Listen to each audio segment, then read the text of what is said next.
Today we're going to tell Caitlyn's story, so leave a like and let's go. Caitlyn, the Sheriff of Piltover. Born into a wealthy and influential merchant clan, Caitlyn Kiramman swiftly learned the social graces of life in Piltover, but preferred to spend her time in the wilder lands outside it.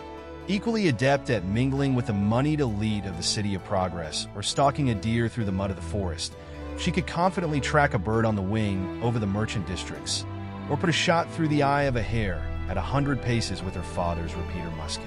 Caitlyn's greatest assets, however, were her intelligence and willingness to learn from her parents, who reinforced her understanding of right and wrong, even within a life of comfort and privilege.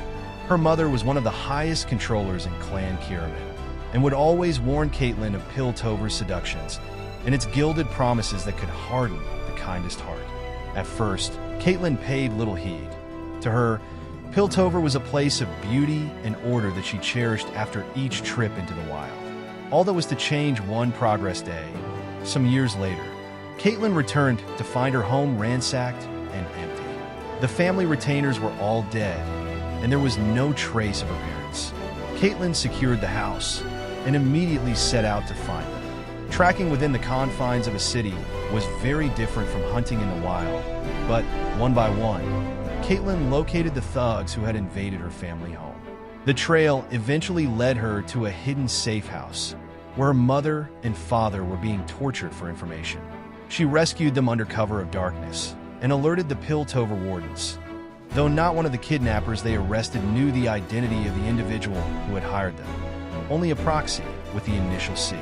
Caitlyn and her parents began to rebuild their lives, but something fundamental had changed. Her mother in particular could no longer face the politics and duplicity of clan life, and gave up her prestigious role, leaving something of a vacuum in the Kiramman leadership. And though she loved her parents dearly, Caitlyn had no desire to take her mother's place, nor to learn her father's trade as an artificer. Instead, her focus turned toward breaking through the web of intrigue surrounding the mysterious sea. Utilizing her hunting skills, she established herself as a private investigator and quickly made a name for herself as someone who could find anything or anyone.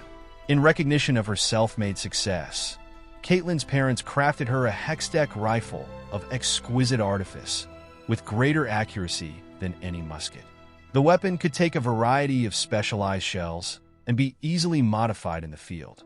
After a particularly traumatic case involving a missing hextech device and a series of child abductions, Caitlyn was summoned by the wardens. She had been recommended by one of their number who had also developed something of an affinity for stranger cases, and their battle with a host of rogue chimerics in the employ of a lunatic chem researcher driven mad by his own concoctions led to her being offered a formal position as a sheriff.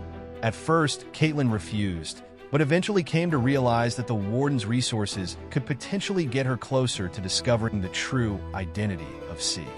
Caitlyn has since become a highly respected officer within the ranks of the wardens, always striving to make the City of Progress a better and safer place.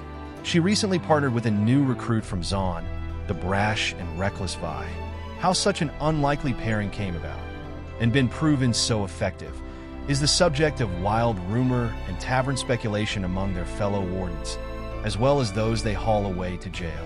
What Caitlyn doesn't know, however, is that C is also keeping tabs on her, especially as her investigations bring her ever closer to the truth. Comment what you thought of this story. Which other character would you like to know the story of? Depending on the amount of comments I bring it here. Don't forget to like the video, click on the hype button if available, subscribe to the channel so you don't miss any video, remembering that there are 2 per day, one at 12 and the other at 4. Thanks guys, I went.